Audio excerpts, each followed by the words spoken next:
দর্শক বন্ধুরা, আসসালামু আলাইকুম ওরহমতুল্লাহি অবরাকাতু। আজ আমরা জানবো, এখন আমরা জিনের অস্তিত্ব নিয়ে আলোচনা করব এবং সংক্ষেপ আকারে আপনাদেরকে বুঝিয়ে দেব যে আসলে জিনের অস্তিত্ব আছে কি নাই।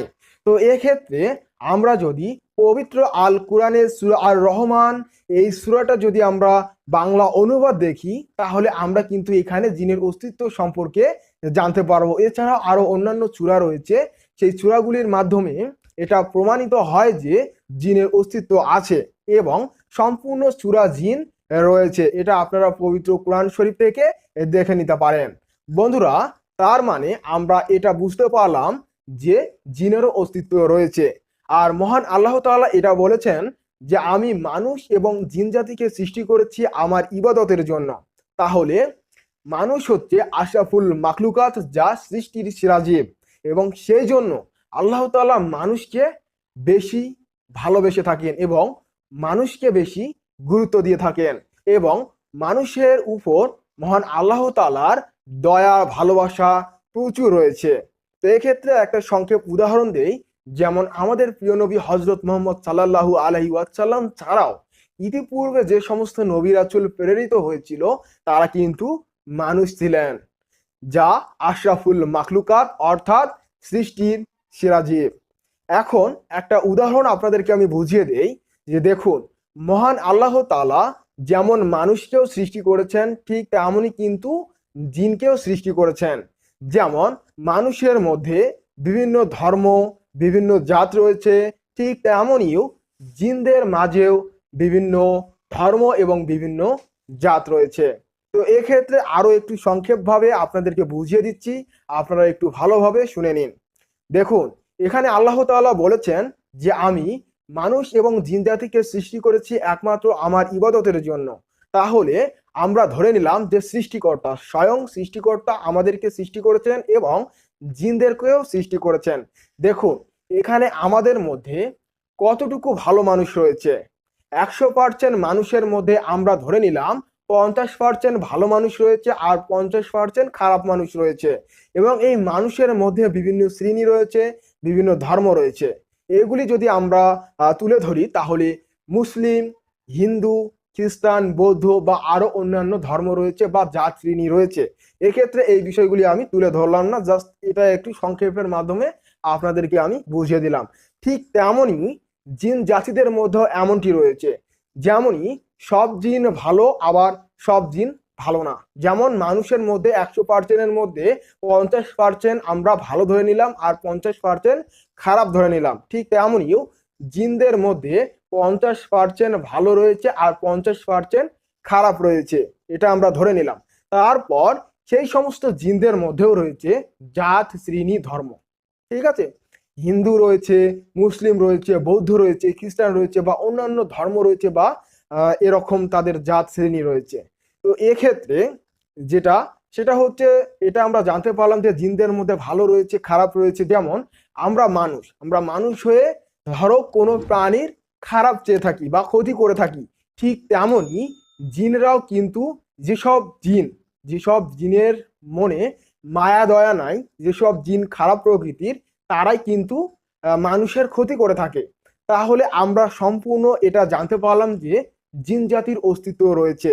মানুষের উপর জিনের আছর কতটুকু সত্যি, এই বিষয়ে আপনারা একটু আপনাদের গ্রামগঞ্জে আনাচে কানাচের বেশ কয়েকজন জিনের আক্রান্ত রুগীদের উপর লক্ষ্য রাখুন। জিন যাদের উপর আছর করে থাকে তাদের নিয়ন্ত্রণটুকু সম্পূর্ণ নিয়ে নেয়। ধরুন আমার উপর জিন আছর করেছে এবং জিন আমার উপর ভর করেছে এবং সে কিন্তু আমার সম্পূর্ণ নিয়ন্ত্রণটা নিয়ে নিয়েছে, যার কারণে আমি সেই জিনের অধীনে চলতেছি। এক্ষেত্রে এটা কতটুকু সত্যিতা রয়েছে বন্ধুরা, দেখুন এখানে কিন্তু মহান আল্লাহ তাআলা জিন জাতিকে এমন ভাবে সৃষ্টি করেছেন যাতে সাধারণ মানুষ, যারা আমরা মানুষজন রয়েছি, যাতে সেই সমস্ত জিনদের দেখে আমরা ভয় না পাই। সেজন্য আল্লাহ তাআলা সেই সমস্ত জিনদেরকে অদৃশ্য করে দিয়েছেন, যার কারণে আমরা জিনদের দেখতে পারি না। কিন্তু যাদের রাশিক্রমে রয়েছে, তারাই কিন্তু জিনদের দেখতে পারেন যখন তাদের উপর ভরণ আসে বা যখন তাদেরকে জিন আছর করে থাকে।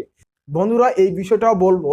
তো দেখুন, মানুষ যেমনই রয়েছে তার উপর কিন্তু জিনের আবির্ভাব হওয়ারও ক্ষমতা রয়েছে, কারণ জিনদের রয়েছে অলৌকিক শক্তি আর অলৌকিক ক্ষমতা, যা জিনদের ক্ষেত্রে আর মানুষের ক্ষেত্রে তা অনেক পার্থক্য রয়েছে। এই পার্থক্যগুলি ভিন্ন হওয়ার কারণেই মহান আল্লাহ তাআলা সেই সমস্ত ভয়ঙ্কর এবং বিশাল দেহের অধিকারী জিনদেরকে অদৃশ্য করে দিয়েছেন, যা আমরা সাধারণ মানুষরা তাদেরকে দেখতে পারি না। এবং এই বিষয়ে কোরআন শরীফের মধ্যে এবং সুলাইমানের জীবন কাহিনীতেও এই জিনের উল্লেখ রয়েছে, বা অন্যান্য নবী রাসূলদের জীবন কাহিনীতেও কিন্তু এই জিনের উল্লেখ রয়েছে। আর একজন মুসলমান হিসেবে আমাদের প্রত্যেককে এই জিনকে বিশ্বাস করতে হবে। এটা এক ধরনের আমাদের ইবাদতের আওতায় পড়ে। তো বন্ধুরা, আমরা যদি জিন জাতিকে বিশ্বাস না করি তাহলে আমরা কিন্তু একজন মুসলমান হয়েও সেই মহান আল্লাহ তাআলার বাণীকে আমরা অবিশ্বাস করতেছি, তার বাণীকে আমরা মিথ্যা হিসেবে ধরতেছি। এমনই বৈজ্ঞানিক যুক্তি রয়েছে, অনেক বিজ্ঞানী রয়েছেন যারা জিন জাতিকে এখনো বিশ্বাস করতেছেন না, কিন্তু পবিত্র কোরআনে এর উল্লেখ রয়েছে, সেজন্য সম্পূর্ণ বিশ্বাস করতেই হবে, এখানে অবিশ্বাস করার কিছু নাই। আর হিন্দু ধর্মের ক্ষেত্রে এটা তো তারা বিশ্বাস করেনি, বিভিন্ন দেবদেবী রয়েছে, বিভিন্ন ভূত রয়েছে, ইত্যাদি ইত্যাদি রয়েছে, যার কারণে তারা এটা সম্পূর্ণভাবে বিশ্বাস করেন। মানুষের উপর জিনের অস্তিত্ব কতটুকু এবং জিনের শ্রেণী জাত কি রকমটা হয়ে থাকে বিস্তারিত আলোচনার মাধ্যমে আপনাদেরকে সংক্ষেপভাবে বুঝিয়ে দিলাম এবং শিখিয়ে দিলাম। পরবর্তী নেক্সট ভিডিও পেতে অবশ্যই আমাদের সাথে থাকবেন, এবং এই ভিডিওটি ভালো লেগে থাকলে অবশ্যই ভিডিওতে লাইক করে দিবেন, অজানা বন্ধু বান্ধবদের মাঝে শেয়ার করে দিন, যাতে তারাও আজকের এই ভিডিওর মাধ্যমে জানতে পারে যে জিন জাতির অস্তিত্ব রয়েছে কি না। বন্ধুরা, বিদায় নিচ্ছি। বিদায় নেওয়ার আগে আমি সোহানুর রহমান সাগর আপনাদেরকে রিকোয়েস্ট করব, যারা এই ক্ষুদ্র চ্যানেলে নতুন দর্শক এসেছেন অবশ্যই চ্যানেলটি সাবস্ক্রাইব করে পাশে থাকা বেল অপশনে অল নোটিফাই প্রেস করে দিন। ইসলামিক বিষয়ের বা বিভিন্ন বিষয়ের জ্ঞান এবং আমল সম্পর্কে জানার ক্ষেত্রে এবং বোঝার ক্ষেত্রে, এবং সেই বিষয়ের আমরা নিত্য নতুন ভিডিও দিয়ে থাকি, সেক্ষেত্রে অবশ্যই আমাদের এই ছোট্ট পরিবারের সাথে যুক্ত হওয়ার আমন্ত্রণ রইল। আমন্ত্রণ জানিয়ে বিদায় নিচ্ছি। খোদা হাফেজ বন্ধুরা, আসসালামু আলাইকুম ওয়া রাহমাতুল্লাহি ওয়া বারাকাতুহু। সকলেই সুস্থ থাকুন, ভালো থাকুন, নিজের শরীরের প্রতি খেয়াল রাখুন। খোদা হাফেজ।